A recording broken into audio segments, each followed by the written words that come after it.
La vacunación contra la COVID-19 sigue en marcha. Están llegando millones de dosis para todo el país.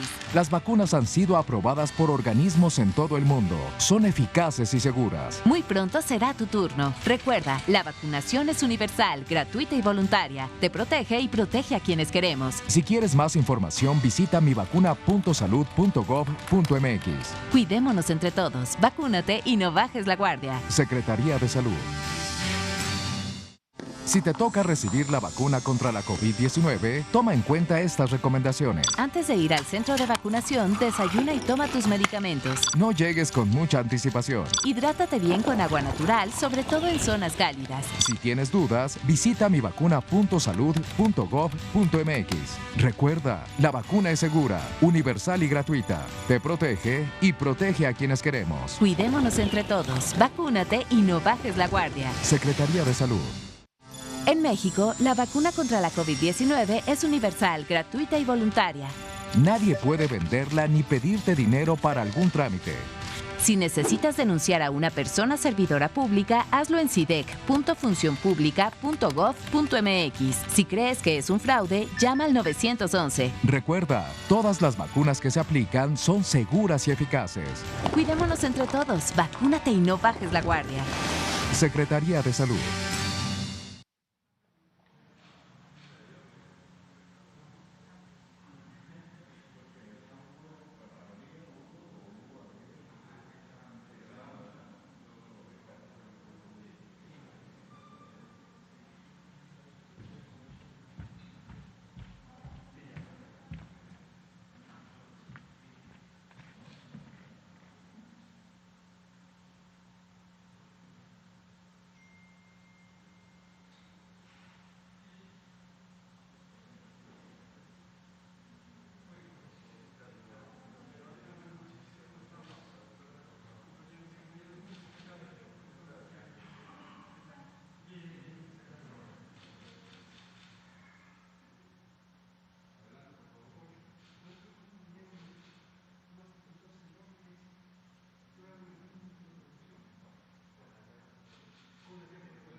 Muy buenas noches.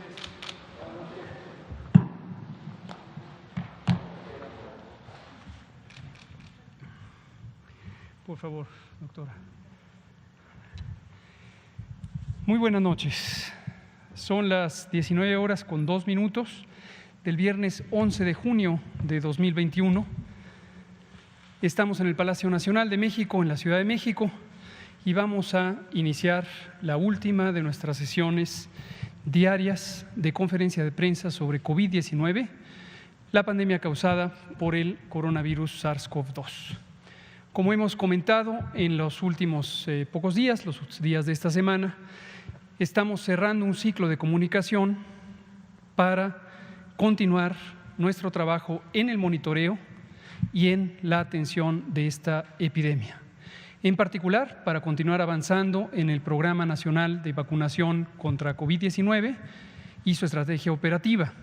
Queremos dejar muy en claro esto. Parece que ya desde hoy algunos grupos de opinión en los medios de información empezaban a especular sobre si eso significaba o no el final de la pandemia o de la epidemia en México. Como lo hemos dicho en innumerables ocasiones, como lo hemos dicho a lo largo de estas 20 semanas consecutivas de reducción de la epidemia y en la que estamos viviendo en este momento donde nos encontramos en una fase de meseta, no debemos pensar que se ha acabado la epidemia. En el mundo entero sigue muy activa, hay regiones enteras del mundo, en particular en este momento en el hemisferio sur, en América Latina, donde hay una alta intensidad epidémica. En el caso de México, no hemos llegado a una extinción de la epidemia, no hemos llegado a 0 casos o 0 eventos o 0 contagios. Sigue la epidemia activa. Para que tengamos una idea clara y precisa de cuál es el nivel de intensidad, si comparáramos la ocurrencia de casos nuevos de COVID-19 de hoy, 11 de junio, con algún momento previo de la epidemia, estaríamos aproximadamente como estuvimos entre la segunda y la tercera semanas de abril de 2020. Es decir, la reducción ha sido muy sustancial y estamos como en los momentos iniciales de la epidemia.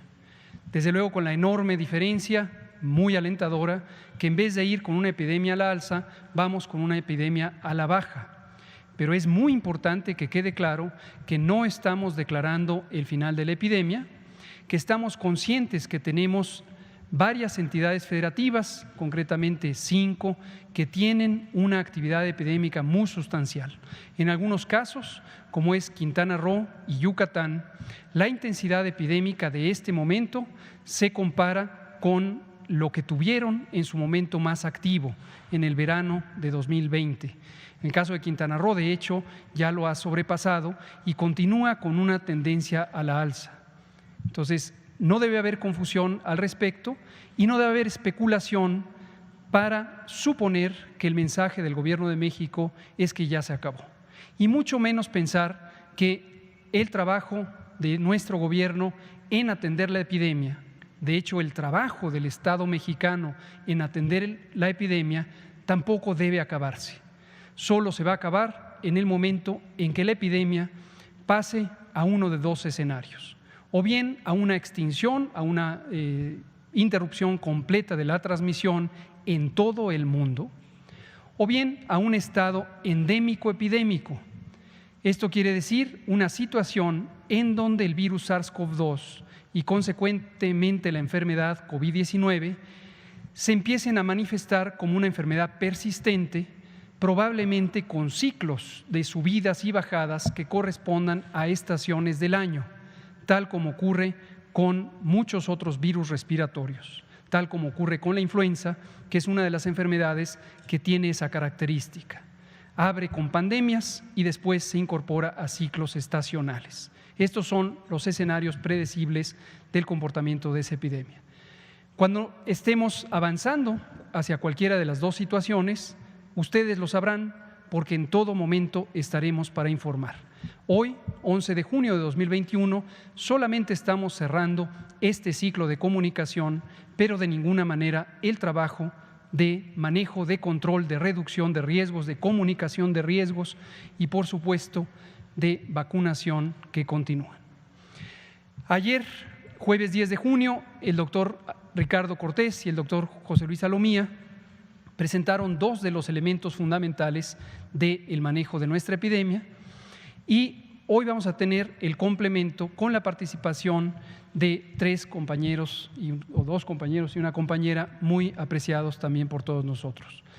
En primer lugar, hablará la doctora Célida Duque, aquí presente, a quien le agradecemos mucho, desde luego no solo su participación aquí, sino todo el trabajo que ha venido haciendo.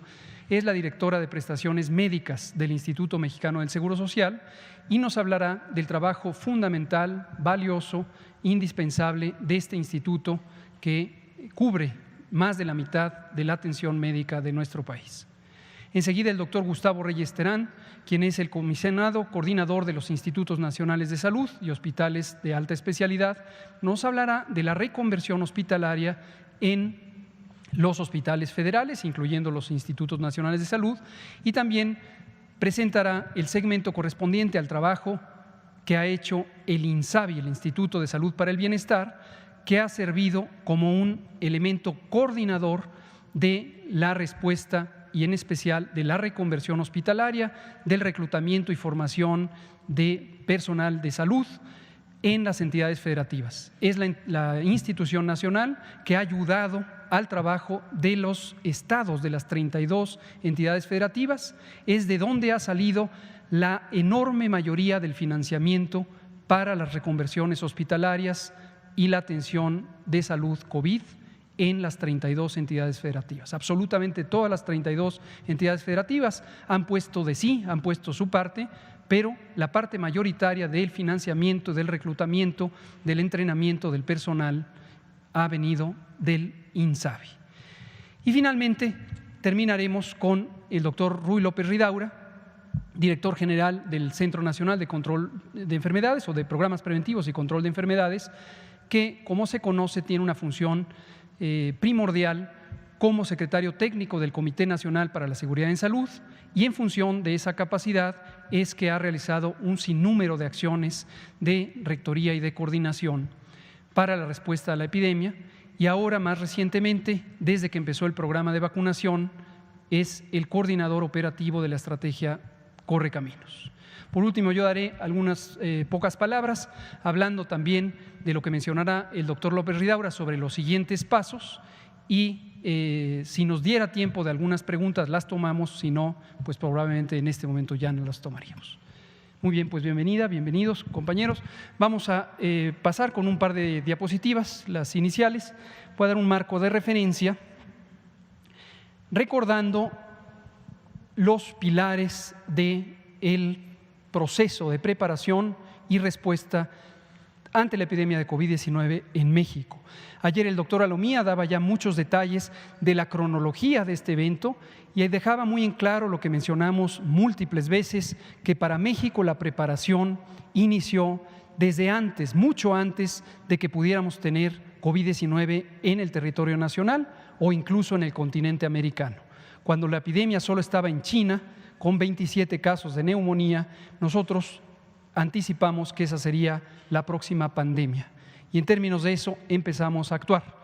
Pero hoy quiero simplemente dar esta panorámica con el diagrama que ven, que muestra los 3 pilares de la respuesta ante la epidemia en México. Estos 3 pilares, debo decir, no son una invención nueva, no es algo que se desarrolló específicamente para la epidemia de COVID-19, es algo en lo que este país se ha venido entrenando por muchos años. Es algo que probamos y pusimos en práctica en la epidemia de influenza H1N1 en 2009, es algo que se ha probado, enmendado, corregido, ampliado, revisado en distintos manuales, documentos técnicos, consensos de la comunidad de salud pública del mundo. La Organización Mundial de la Salud, la Organización Panamericana de la Salud, los Centros de Control de Enfermedades de Europa y de Estados Unidos, las diversas agencias de salud pública. Y también, el caso de México, tenemos un aprendizaje institucional, un aprendizaje del Estado mexicano, que debemos reconocer. Las cosas no se inventan de un día para otro. Los 3 pilares fueron la mitigación, la reconversión hospitalaria y ahora la vacunación. Y quizá algunos recordarán que cuando no existían las vacunas ya hablábamos de que ese sería el 3er pilar cuando llegara, porque todas y todos teníamos la esperanza de que finalmente el desarrollo científico y tecnológico acelerado permitiría tener un mecanismo de protección específica como lo son ahora las vacunas. Mientras no lo teníamos, la mitigación lo que significa es reducir los daños, reducir los riesgos, reducir también la velocidad de transmisión, de propagación del virus SARS-CoV-2. Los primeros componentes de la mitigación tocan de hecho con un elemento muy puntual que es la contención, que es la detección temprana de los primeros casos, y recordarán que el primer caso detectado y confirmado en México ocurrió el 27 de febrero, cuando ya llevábamos 7 semanas de preparación. Y los primeros casos son susceptibles de ser contenidos porque son números pequeños. Cuando empiezan a ocurrir, lo que se hace es la detección del caso, la confirmación del caso por métodos de laboratorio, el rastreo de sus contactos, la investigación de sus contactos, también con las pruebas de laboratorio y la puesta en cuarentena de todo ese subsistema. Pero como comentamos muchas veces al inicio de la epidemia, llega un punto en donde es una cantidad sustancial de casos y este mecanismo tiene rendimientos decrecientes.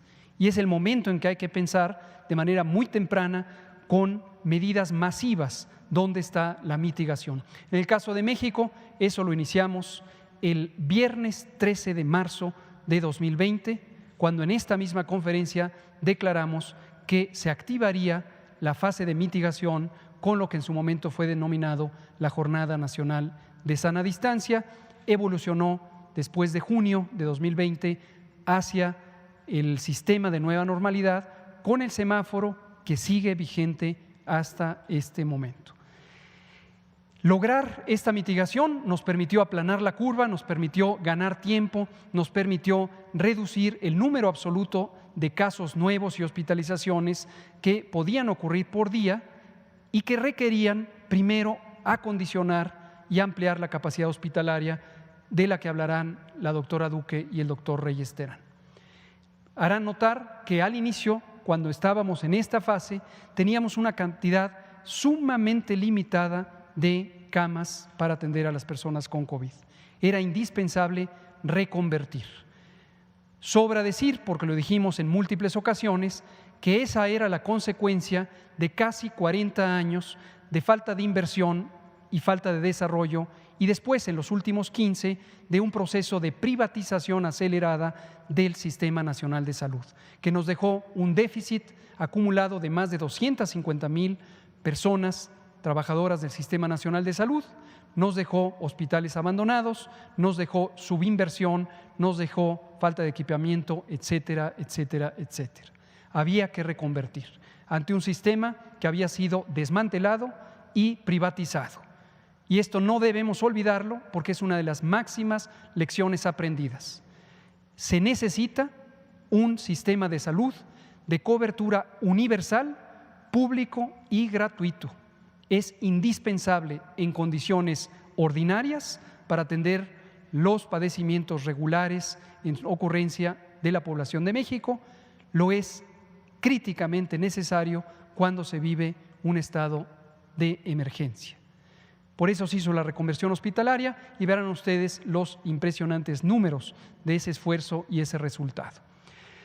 Los mecanismos están aquí, no entraré en detalle de ninguno de otros, pero ya se hablaba ayer de los procesos de elaboración de distintos documentos técnicos con base en evidencia científica, de la activación de distintos comités de rectoría y coordinación y también la capacitación. Se hablaba de la vigilancia epidemiológica continua, el monitoreo que estaba vigente en todo momento desde nuestra unidad de inteligencia epidemiológica y sanitaria y el Sistema Nacional de Vigilancia Epidemiológica.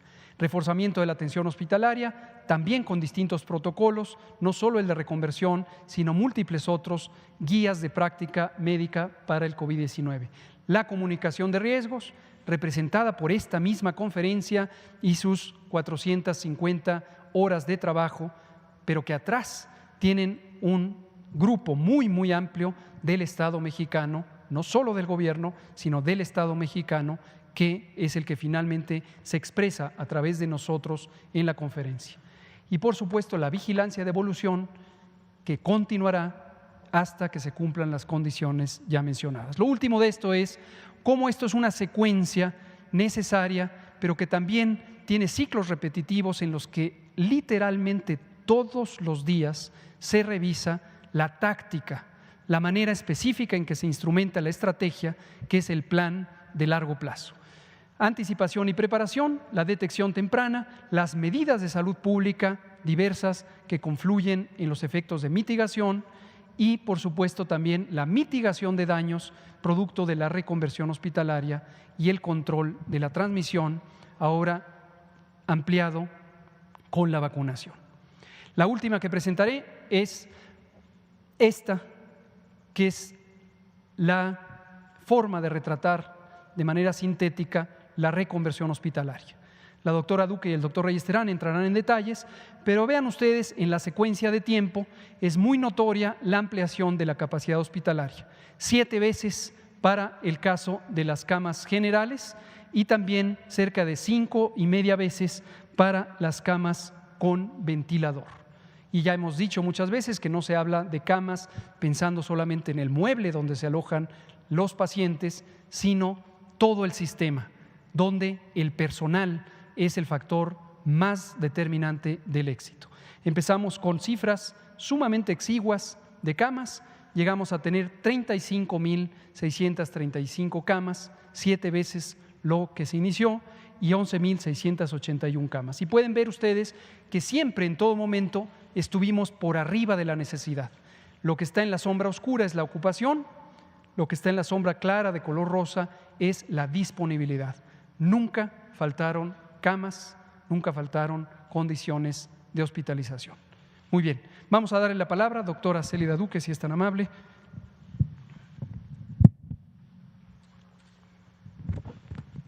Muchas gracias, buenas noches.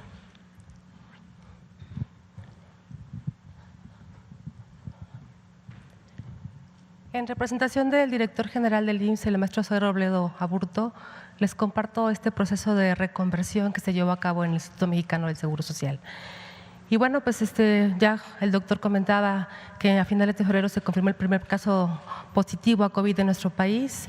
Para el mes de abril había una gran preocupación en el mundo, en países como Italia, como Francia, como Irlanda, por la creciente ocupación hospitalaria por casos graves por esta enfermedad. El presidente Andrés Manuel López Obrador se pronunció el 19 de junio de 2020 en el sentido de que tendríamos que llevar a cabo todas aquellas acciones estratégicas para garantizar que siempre tuviéramos camas de hospitalización. En abril, en nuestro país teníamos confirmados 1,926 casos e iniciábamos una etapa de transformación. La siguiente, por favor.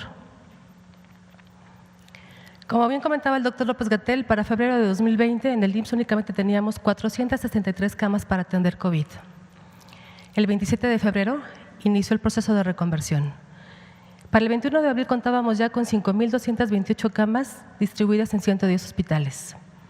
Y el 31 de diciembre teníamos ya 16,659 camas asignadas para atender la contingencia. El 13 de febrero de este año alcanzamos la capacidad máxima para otorgar atención a los derechohabientes y no derechohabientes que requirieran hospitalización por una enfermedad grave por COVID. Logramos entonces 19,999 camas en 232 hospitales. Para marzo de este año hemos observado progresivamente esta disminución en la ocupación hospitalaria y para el cierre del mes únicamente teníamos una ocupación menor al 25%. Al día de hoy contamos con 6,272 camas reconvertidas y tenemos una ocupación de 26%. La siguiente, por favor. Justamente el doctor López-Gatell nos mostraba el comportamiento de esta gráfica y lo que podemos observar es la disponibilidad de camas contra la ocupación hospitalaria. En enero de 2021, el 26 de enero, alcanzamos nuestra máxima ocupación hospitalaria con 13,444 camas ocupadas. Para la primera semana de abril teníamos una ocupación de 3,862 camas y el día de hoy, como les comentaba, de 6,272 camas asignadas, 1,600 ocupadas con una ocupación de 26%. La siguiente, por favor. ¿Cómo logramos crecer? ¿Cómo llevamos a cabo este proceso de reconversión? Estas son las 5 estrategias prioritarias. La reconversión en nuestras propias unidades hospitalarias, la apertura anticipada de hospitales, la expansión hospitalaria con un modelo de CEMEX, con unidades médicas de 38 camas, la expansión en unidades no hospitalarias como el CRIT y otras acciones de expansión, incluso como las unidades en comodato. La siguiente, por favor. Esta es la infraestructura instalada máxima que tenemos. Como pueden observar, tenemos 33,793 camas sensibles, de las cuales en nuestra máxima reconversión destinamos 19,999 con un porcentaje de reconversión de 83% en las unidades médicas de segundo y tercer nivel de atención. Vale la pena destacar que en las unidades de medicina familiar se conservó siempre la operación respetando el otorgamiento de las consultas de medicina familiar y de atención preventiva de acuerdo al semáforo epidemiológico, pero por supuesto siempre apegándonos a los lineamientos nacionales establecidos por el sector salud y estableciendo otras estrategias, como por ejemplo la entrega de receta resurtible. La siguiente, por favor. Estas son las unidades de apertura anticipada. Unidades que en el transcurso de los años no se habían aperturado por condiciones de obra, de equipamiento, por condiciones burocráticas. Nuestro director general, así como los directores normativos, hicieron una serie de estrategias que permitieron esta apertura anticipada. En el Hospital número 1 de Tapachula, Chiapas, con 40 camas, en el Hospital 33 de Bahía de Banderas, con 60 camas, y posteriormente en el Hospital de Atlacomulco, en el Estado de México, con 95 camas. Este hospital se encuentra en operación actualmente con este número de camas. Y bueno, también el Hospital número 32 de Villacuapa, aquí en Ciudad de México, con 200 camas. Y en Ciudad Acuña, en Coahuila, un hospital con 50 camas. Esta apertura anticipada, con gestiones extraordinarias en obra, en equipamiento, en licencias, en permisos, nos permitió aperturar 456 camas adicionales. La siguiente, por favor. También se llevó a cabo un modelo de expansión hospitalaria, emulando el modelo de CEMEX, con una intervención, con un costo menor, con una apertura e inicio de operaciones muy rápida. Estamos hablando de que en solo 36 días, 12 días para evaluación de terreno, 24 días para construir las unidades médicas, se lograron aperturar 16 unidades médicas de 38 camas en los estados que ustedes ven en la representación, en las diferentes representaciones gráficas. Estos hospitales de 38 camas que se encuentran prácticamente a lo largo de todo el país cuentan con las áreas médicas suficientes para el trabajo médico, administrativo, de vestidores, de manejo de central de medicamentos, etcétera. Y nos permitieron entonces incrementar la demanda de atención, garantizando 34 camas para atención hospitalaria y 2 camas para atención de pacientes en condiciones graves para su recepción inmediata. Trabajamos también con hospitales temporales de expansión en Tijuana, como un ejemplo, y en Margarita, Puebla, que como ustedes saben, Puebla es uno de los estados con mayor afectación en cuanto a la infraestructura hospitalaria, derivado de la pérdida del Hospital de San Alejandro en 2018, posterior al sismo que se presentó en la Ciudad de México. Con esta estrategia se logró incrementar 735 camas adicionales. La siguiente, por favor. Algo muy importante con estas unidades médicas es que se van a preservar para la operación, garantizan el incremento de la infraestructura de manera permanente en el instituto. La siguiente, por favor. ¿Algún ejemplo de expansión en unidades no hospitalarias? Pues por supuesto con Fundación Teletón, a través de los CRIG en Iztapalapa, en Nezahualcóyotl, en La Paz, y por supuesto la apertura en el autódromo del Centro de Atención Temporal el 13 de mayo del año pasado. Con la apertura de este centro garantizamos otorgar la atención con 218 camas en el momento de su apertura, pero llegamos hasta 340 camas en diciembre, cuando nos encontramos en el momento de mayor necesidad de atención médica. Vale la pena comentar que el autódromo cerrará funciones de manera definitiva el próximo 15 de julio. La siguiente, por favor. Otras acciones de expansión, bueno, pues se generaron también otros hospitales temporales, como pueden ustedes ver, el Centro de Atención Temporal aquí en Lindavista, en Ciudad de México, con 40 camas, en Noblatos, en Jalisco, con 40 camas, también el Hospital Innovamed, en Morelos, con 30 camas, y el Hospital número 67 en Apodaca, con 40 camas. 150 camas adicionales que nos ayudaron a lograr estas 19.900 camas disponibles para el mes de febrero, justamente. La siguiente, por favor. Muy importante, lo comentaba el doctor López-Gatell, esta reconversión solamente se pudo llevar a cabo gracias a la participación del equipo multidisciplinario. Todas las áreas médicas que colaboraron para la atención de los más de 2.6 millones de personas que acudieron al instituto para solicitar atención médica por sospecha de COVID, de las más de 800,000 personas que fueron confirmadas y de las más de 200,000 personas que requirieron hospitalización. Los equipos COVID están conformados por un médico especialista, un médico internista, un médico especialista en terapia intensiva, un anestesiólogo. Tienen tres recursos como apoyo que pueden ser médicos generales o con otras especialidades, 6 enfermeras generales, 6 enfermeras auxiliares, y este equipo COVID proporciona atención a 24 camas, a pacientes hospitalizados en 24 camas, los cinco turnos de toda la semana. En la etapa máxima de reconversión se integraron 2.471 equipos COVID. La siguiente, por favor. Y bueno, ¿qué estamos haciendo hoy? Bien lo comenta el doctor López-Gatell, hemos observado este comportamiento epidemiológico hacia la baja, pero no podemos garantizar, por supuesto, seguimos con un comportamiento que requiere una vigilancia estrecha, y una estrategia que ha sido de gran utilidad en el instituto ha sido justamente los módulos de atención respiratoria. ¿Qué hacemos en estos módulos? Están instalados en todas las unidades de medicina familiar del país. Tenemos 1.525 unidades de medicina familiar, algunas tienen un módulo, algunas tienen 3 módulos, algunas operan las 24 horas del día, los 7 días de la semana, y lo que estamos haciendo es justamente identificar a pacientes con sospecha de enfermedad. Aquellos que cumplen con la definición operacional, se les realiza una prueba rápida, se hace un seguimiento de contactos, se les entrega un kit con medicamentos y un díptico para cuidados en casa, y algo muy importante, se hace un seguimiento telefónico a distancia en forma diaria hasta por 10 días. Este seguimiento con el médico familiar ha sido de gran utilidad porque nos permite identificar datos de complicación incipiente. Y estos datos, como podrían ser disnea o un poco de saturación, motivan de manera inmediata el envío a una unidad médica de segundo nivel. La siguiente, por favor. Este es el número de módulos MARS que tenemos hasta el momento, 3,486. Como les comentaba, 459 otorgan servicio las 24 horas, los 7 días de la semana. Pueden ustedes observar en el gráfico cuál ha sido el comportamiento desde la fecha de la inauguración formal, que fue el 23 de diciembre, hasta el mes de mayo. Es verdad que ha habido este descenso en cuanto a las valoraciones y bueno, pues hasta el momento hemos entregado 96,439 kits, justamente con el objetivo de esta atención oportuna, de este seguimiento de contactos y de este control de manera ambulatoria. La siguiente, por favor. En conclusión, pues en el IMSS tenemos 1,525 unidades de medicina familiar, 246 hospitales, 25 unidades médicas de alta especialidad. Para el manejo de la pandemia se llevó a cabo una reconversión de casi el 83% de la infraestructura instalada.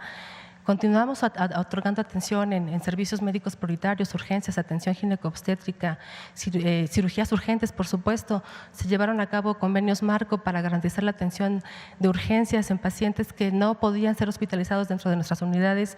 Se llevó a cabo una capacidad máxima de reconversión y en seguimiento al comportamiento epidemiológico, pero reforzando todas las medidas que se han comentado en todas las videoconferencias y los lineamientos nacionales, pues hoy estamos también trabajando con la recuperación de servicios, con esta vigilancia estrecha y con este fortalecimiento de la atención en los módulos de atención respiratoria. Podemos considerar que siempre contamos con la capacidad instalada para garantizar una cama para el internamiento de los pacientes y con un ventilador también para el manejo de los mismos. Muchísimas gracias. Es cuanto. Muchas gracias, doctora Celida Duque, directora de prestaciones médicas del IMSS. Doctor Gustavo Reyes Terán, por favor. Gracias, comisionado de doctor institutos. Hugo López-Gatell, subsecretario de Salud y colegas. Gracias, buenas noches. Voy a describir en los siguientes 10 a 15 minutos la respuesta de la Comisión Coordinadora de los Institutos Nacionales de Salud y Hospitales de Alta Especialidad, que como lo ven ahí, es una comisión que coordina a 13 institutos nacionales de salud, 10 de ellos atiende hospitalariamente a los enfermos. Tiene 6 hospitales federales de referencia y 7 hospitales regionales situados en 7 estados de las entidades federativas en la República Mexicana.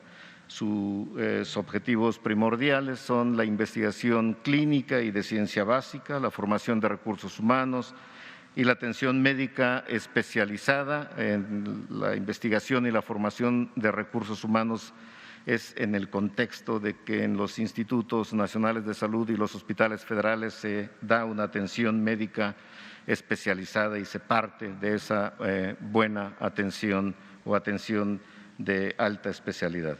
Su presencia a nivel nacional, la siguiente por favor, es como lo muestra la figura de la República.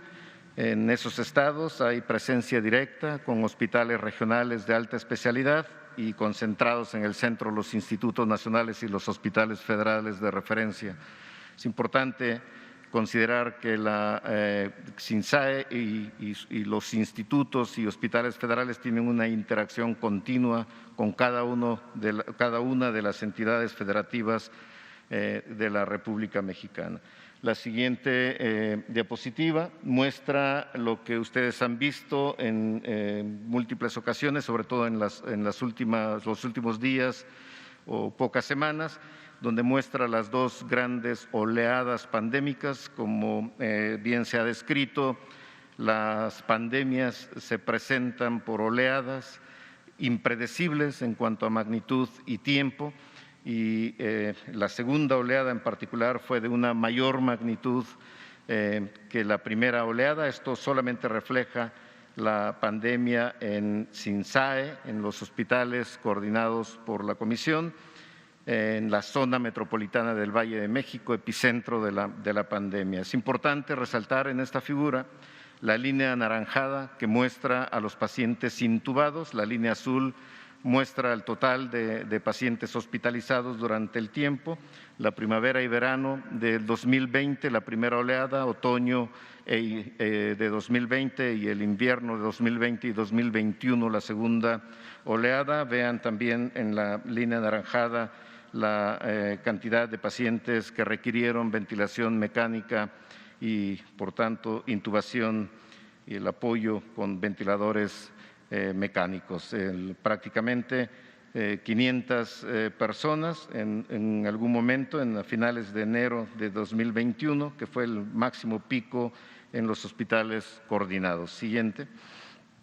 La respuesta a la pandemia, coordinada por la SINSAE, tuvo como un eje central la formación de 8 equipos.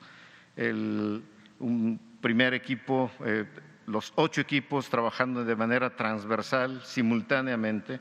Además, el primer equipo, quizá el fundamental, es el de las unidades COVID y de la reconversión hospitalaria, justamente, que identificó con base técnica, científica y con base en la infraestructura instalada y la capacidad humana, identificó a las unidades que podrían ser exclusivamente para atender COVID y reconvertirse completamente de manera que pudieran atender a los pacientes COVID. Importante mencionarlo, los pacientes con COVID en sus formas grave y crítica, es decir, a los críticamente enfermos que requerían generalmente ventilación mecánica. En conjunto con los hospitales, la identificación de hospitales COVID, se identificaron desde luego los hospitales o las unidades hospitalarias no COVID y trabajaron de la mano,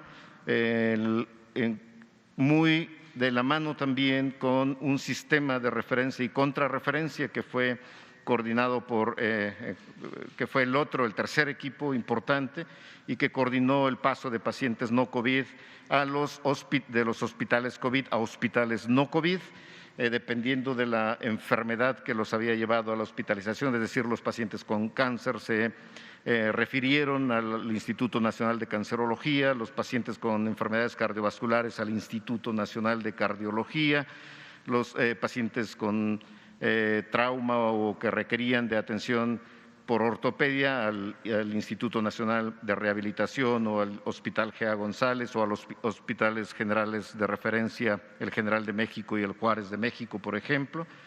Y este mismo sistema de referencia y contrarreferencia fue importante por su interacción con los sistemas de salud de la Ciudad de México, la Secretaría de Salud de Ciudad de México y la Secretaría de Salud del Estado de México, sobre todo con el segundo y el primer nivel de atención para mantener desocupada la atención inapropiada en los hospitales de tercer nivel que atienden pacientes en estado crítico.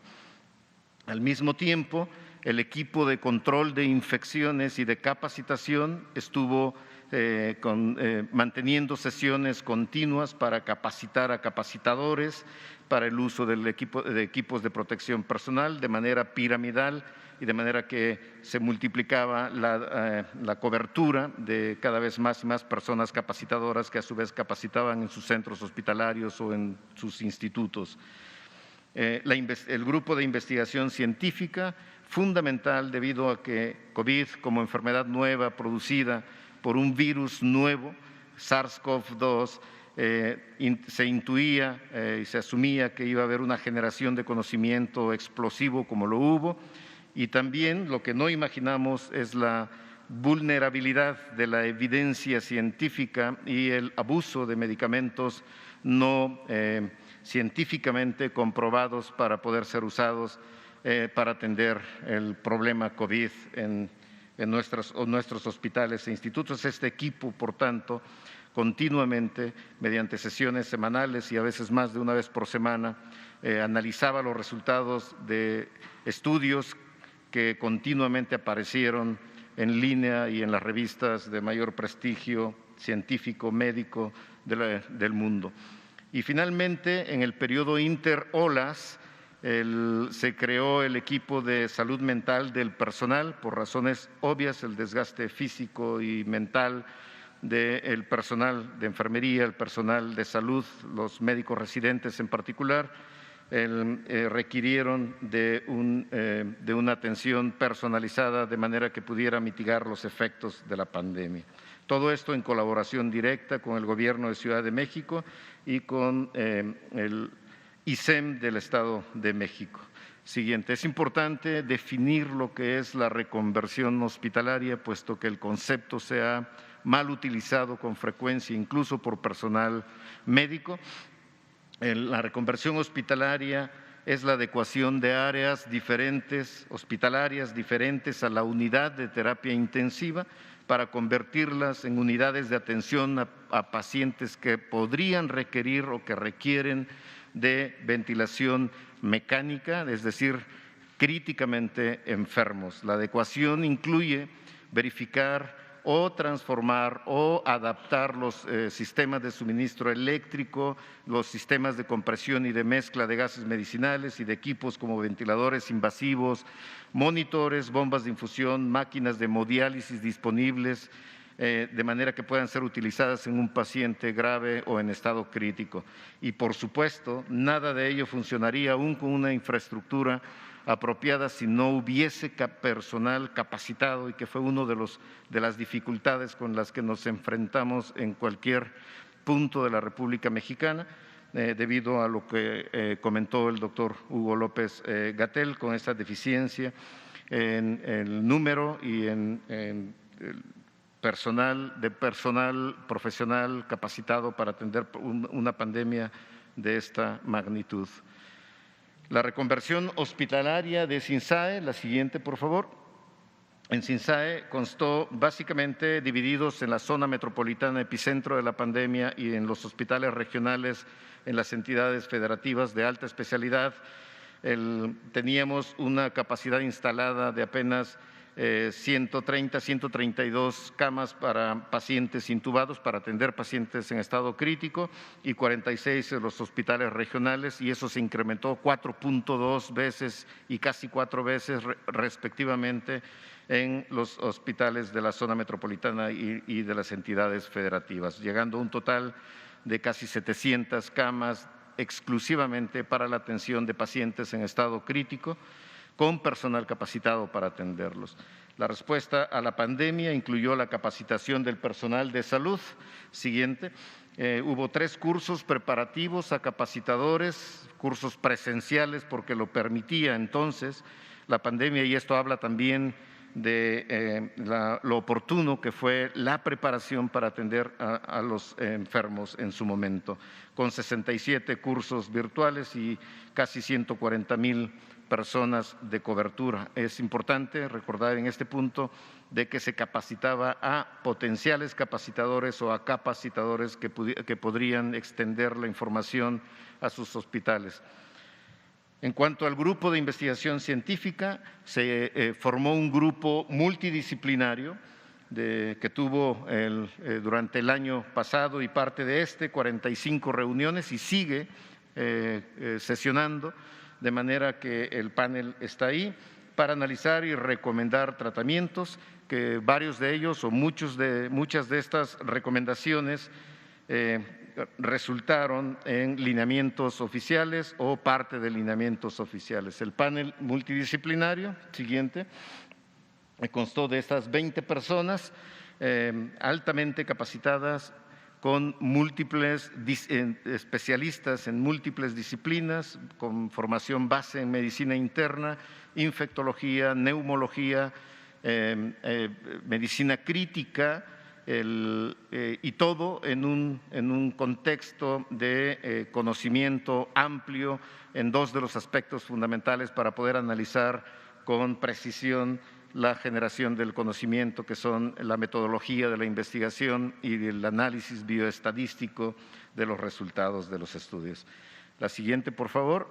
En enero de 2021, aunque empezó oficialmente el 24 de diciembre el programa de vacunación, en enero fue cuando empezó a constituirse de manera consistente. Es en ese punto del que está puesto en la pandemia, y obviamente el trabajo en la zona metropolitana que se muestra en la figura además con el descenso de la pandemia, del número de pacientes hospitalizados e intubados y no intubados en los institutos y hospitales, fue reflejo también de la atención en estos institutos y hospitales. Siguiente, ¿cuáles son las perspectivas? Obviamente, la permanencia de la atención al COVID-19, la respuesta a potenciales oleadas. Como dije al principio, las pandemias se presentan en oleadas que son impredecibles en magnitud, aunque ahora se tiene conocimiento de algunos factores que podrían determinar la llegada o no de una tercera ola, que siempre es posible.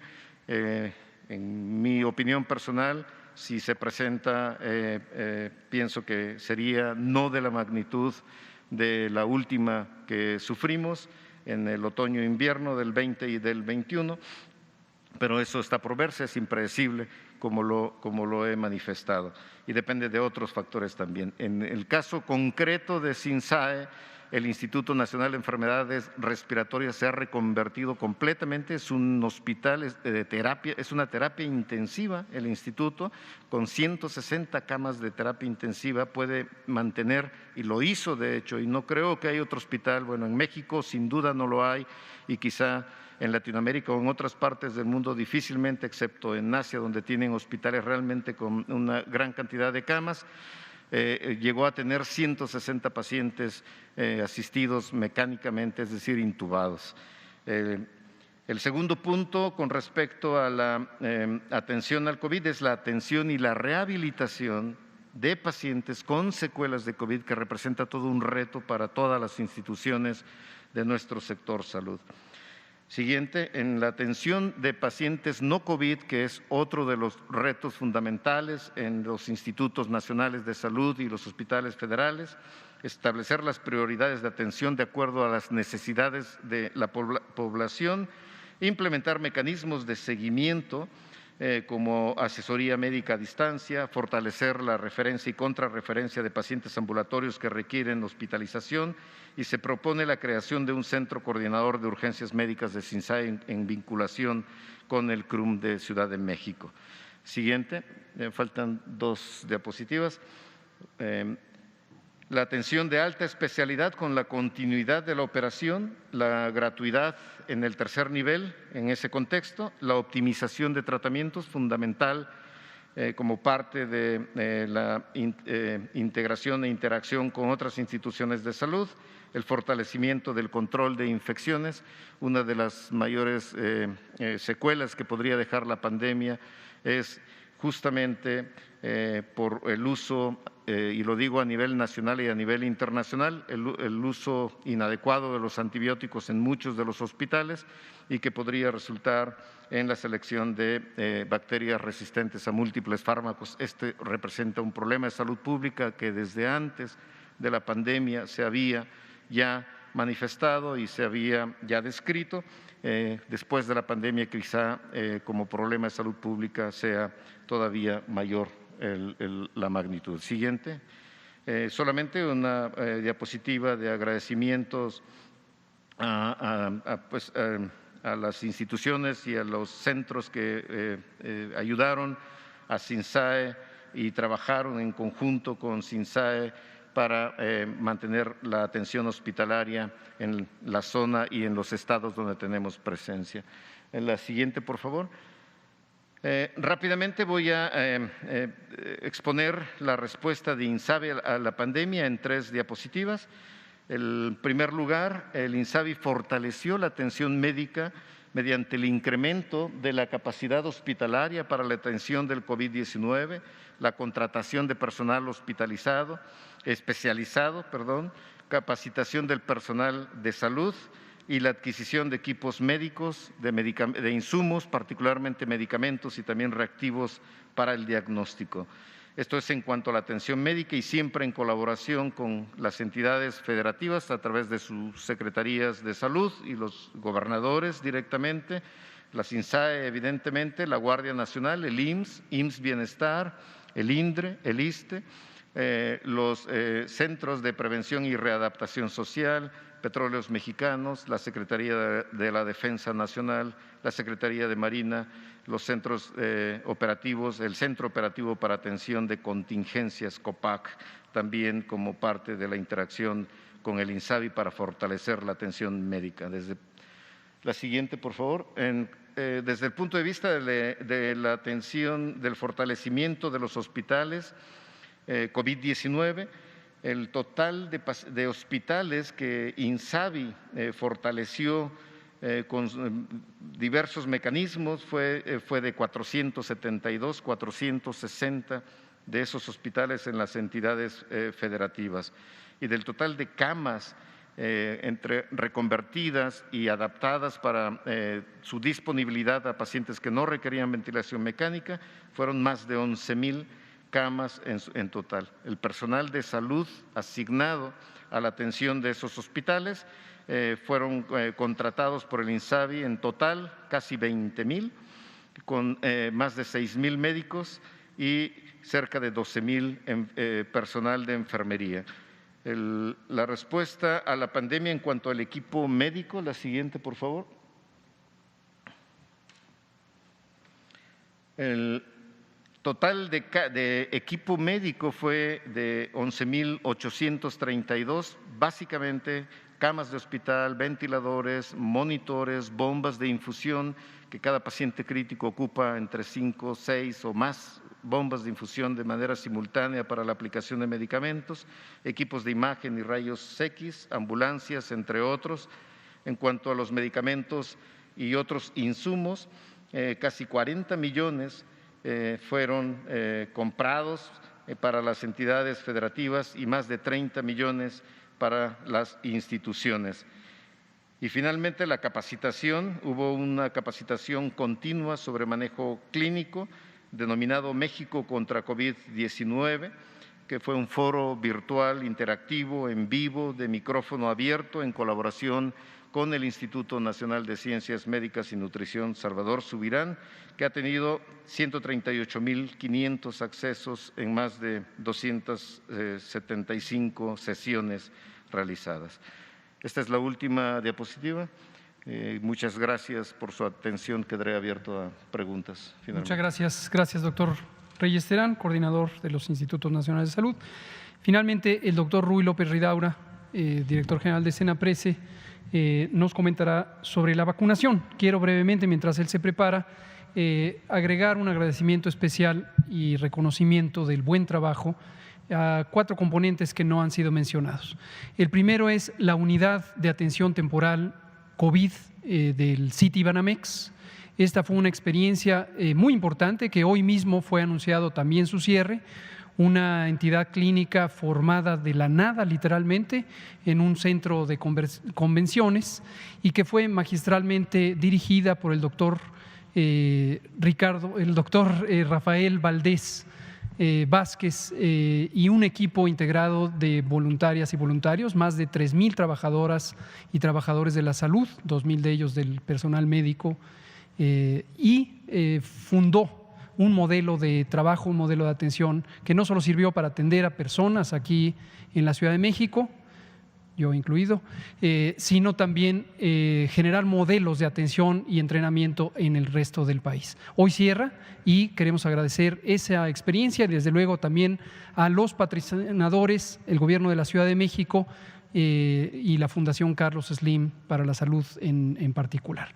Y también reconocer a la Fundación Teletón, que a través de sus diversos centros de rehabilitación a lo largo del país nos permitió ampliar la capacidad hospitalaria, nos permitió tener mecanismos de procuración, de rehabilitación pulmonar que no son fácilmente disponibles en el país y nos ha brindado un apoyo también extraordinario. Y por último, pero no menos importante, al Consorcio y Asociación Mexicanas de Hospitales Privados, son 2 entidades separadas, de los grandes hospitales y los hospitales medianos y pequeños, que a través de un convenio específico absorbieron una parte muy importante de la demanda de servicios de salud. Destaco que en las instituciones públicas de salud funcionamos como un solo sistema de salud y las instituciones de seguridad social durante todos estos meses lograron quitar barreras administrativas y burocráticas históricamente presentes que inhiben el acceso de las personas sin seguridad social a sus instalaciones. Entonces, esto es muy notable. Vamos a darle ahora sí la palabra al doctor Ruy López Ridaura para el componente de vacunación. Bueno, este elemento también, gracias por mencionarlo, este es un elemento específico que tiene que ver con la reconversión hospitalaria, que también nos interesa que se reconozca como un elemento especial. El Consejo Nacional de Ciencia y Tecnología de México, magistralmente dirigido por la doctora María Elena Álvarez Builla, nos dio un ejemplo de cómo la orientación de la ciencia y el desarrollo tecnológico, la innovación, la creatividad y la confluencia del interés superior de la nación puede dar resultados concretos en tiempos fabulosamente reducidos. La creación de 2 ventiladores, Ejecatl 4T y GATSI, es un modelo de innovación tecnológica con la base científica de nuestras científicas y científicos mexicanos, bien coordinados y bien conducidos por CONACYT. Es algo que en su momento jugó un papel clave para lograr tener el abastecimiento oportuno de estos importantísimos dispositivos. Ahora sí, doctor. Muchas gracias, doctor López-Gatell. Gustavo, doctora Duque, Ricardo, gracias. Buenas noches. Vamos rápidamente si me pasas la siguiente. Como digo, en esta última conferencia vespertina, creo que voy a resaltar rápidamente lo que comentó el doctor López-Gatell. Digo, esto es solamente la última conferencia vespertina, pero hay mucho trabajo, todo el trabajo, tanto reconversión, el trabajo que presentaron los doctores Salomía y Ricardo Cortés el día de ayer, sigue, continúa, y agradecemos a todos los equipos de todas las instituciones que siguen trabajando. Y creo que el otro punto que es muy importante es que también la estrategia de comunicación sigue. Digo, ayer lo comentó el doctor Ricardo Cortés, hay múltiples formas de comunicar, esta era una muy importante, pero tenemos muchas y seguramente incorporaremos nuevas. Vamos a tocar el tema de vacunación, que también todos los días, el día de hoy, mañana, todos los días seguirán saliendo los informes técnicos para que conozcan el avance de la estrategia, el avance de las llegadas. Eso se seguirá comunicando a través de ese canal y seguramente de otros canales. Pero quería hacer mención de algunos puntos que considero relevantes en esta sesión de cierre. Uno es el mensaje sobre si vamos a tener o no las vacunas suficientes. Creo que eso ha sido, la población a veces está preocupada, dice, bueno, me va a llegar, llevan más de 40 millones que se reciben, ¿cuándo nos va a llegar? ¿No? ¿Se tienen o no? Entonces queremos señalar esto ya lo hemos señalado, pero es muy importante. Tenemos actualmente estos contratos, Pfizer, BioNTech, AstraZeneca, CanSino, Sputnik V, el AstraZeneca que hicimos con el Serum Institute, Sinovac y la plataforma multilateral de COVAX. Sumando el contrato que tenemos con todas estas, suma un total de 250.4 millones de dosis. En todos, a excepción de CanSino, son 2 dosis y por lo tanto estos son más de 130 millones de esquemas completos. Tenemos los contratos para cubrir, para hacer esta cobertura universal que fue como se diseñó el programa. Es muy importante. La siguiente, por favor.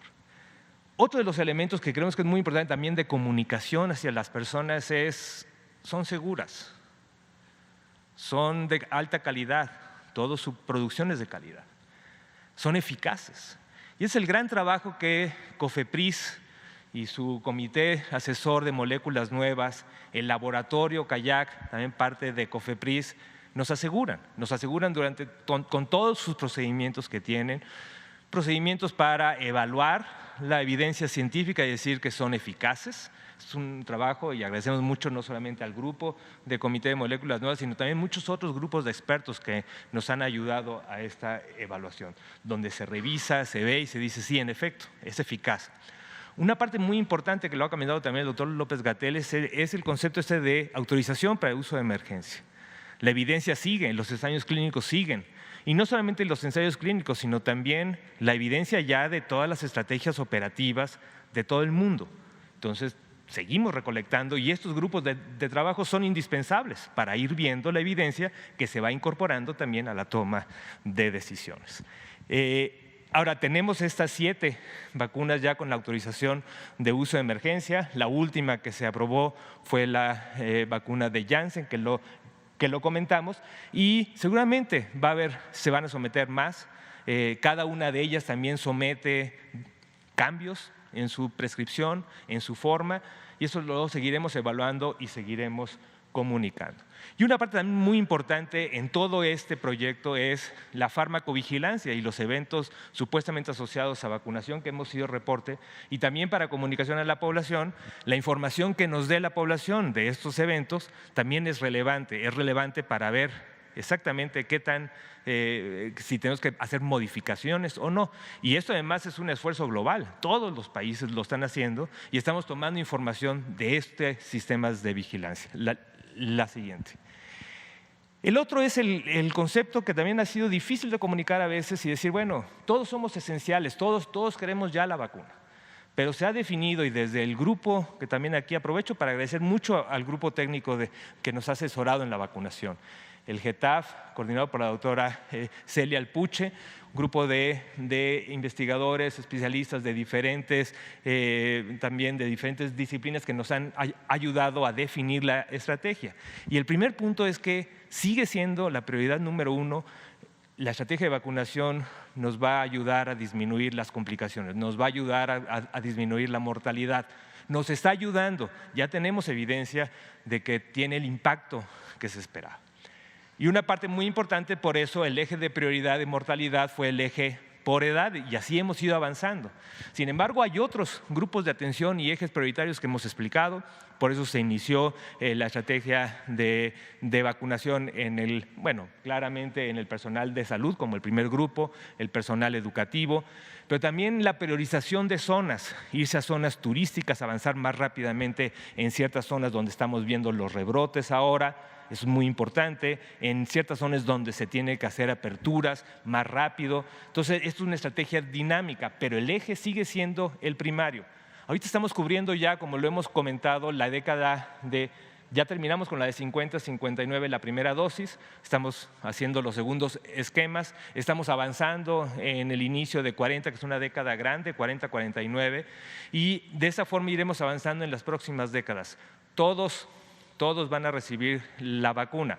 En octubre hemos hecho este compromiso de, al menos en todo el grupo de mayores de edad, van a tener al menos la primera dosis. La siguiente, por favor. Y por último, la penúltima es esta.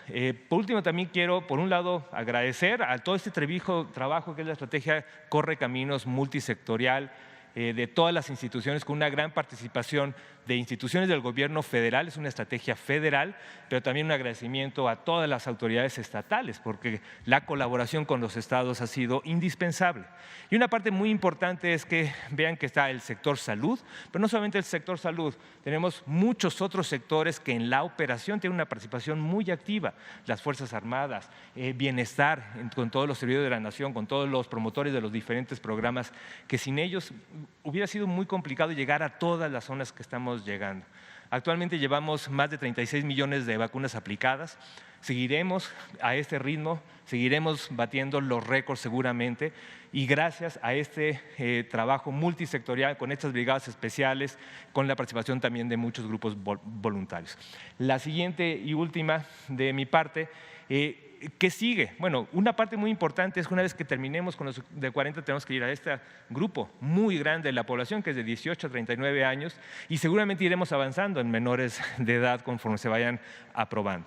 Esto implica mucho trabajo también de priorizar ciertas zonas, ciertas poblaciones. Ya se habló de la priorización en la frontera, donde también iremos más rápidamente, pero va a llegar a todos y todo va a ser importante. Una parte también importante que vamos a pedir también a la población que entienda es la necesidad de buscar esta evidencia que nos permita también saber qué va a pasar en diciembre, qué va a pasar el próximo año, se necesita o no el refuerzo. Son evidencia que estamos recolectando y que estamos metiendo también en la forma de tomar las decisiones. No tenemos toda la información, esta información se está recolectando.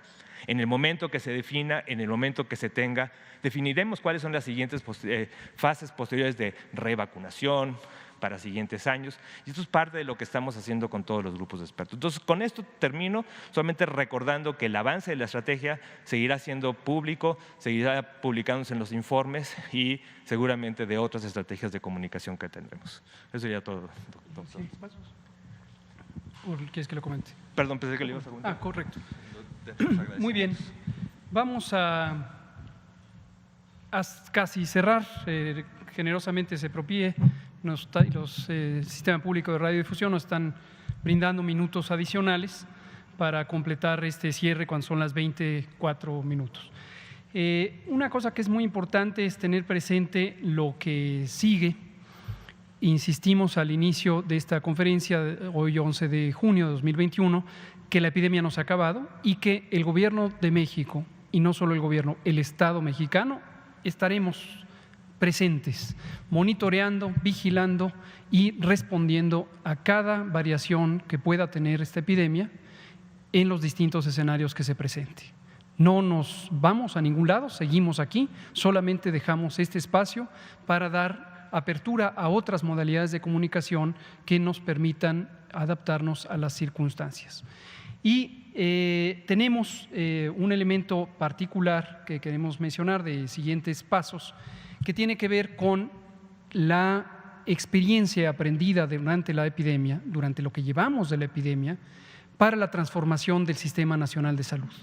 Y en ese sentido, los esfuerzos que iniciamos, no solo ya con el inicio del gobierno, sino del grupo de transición gubernamental, tienen claramente identificada el objetivo de transformar el Sistema Nacional de Salud para tener precisamente un sistema de atención universal, gratuito, y que permita tener servicios médicos y medicamentos gratuitos en un modelo integral que hemos mencionado en otras ocasiones. El modelo es el modelo de atención primaria de la salud, que se basa en redes integradas de servicios, calidad o sistemas médicos de calidad y desde luego en la vinculación comunitaria e intersectorial. Ese es el modelo con el que partimos, es el modelo con el que hemos seguido trabajando, ese es el modelo de salud para el bienestar con el que se fundó INSABI y es lo que seguiremos trabajando con el IMSS, con el IMSS Bienestar, con el ISSSTE, con los servicios médicos de Pemex,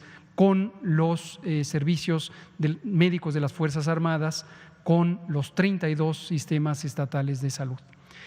Una ayuda para este propósito que consideramos muy importante es la configuración de este seminario permanente del que hemos hablado y que se presentó aquí una vez, encabezado por el Instituto Nacional de Salud Pública, que es parte de la Secretaría de Salud y tiene este mandato de orientar las políticas públicas a partir de la generación de evidencia científica, conocimiento y la formación de personal altamente calificado.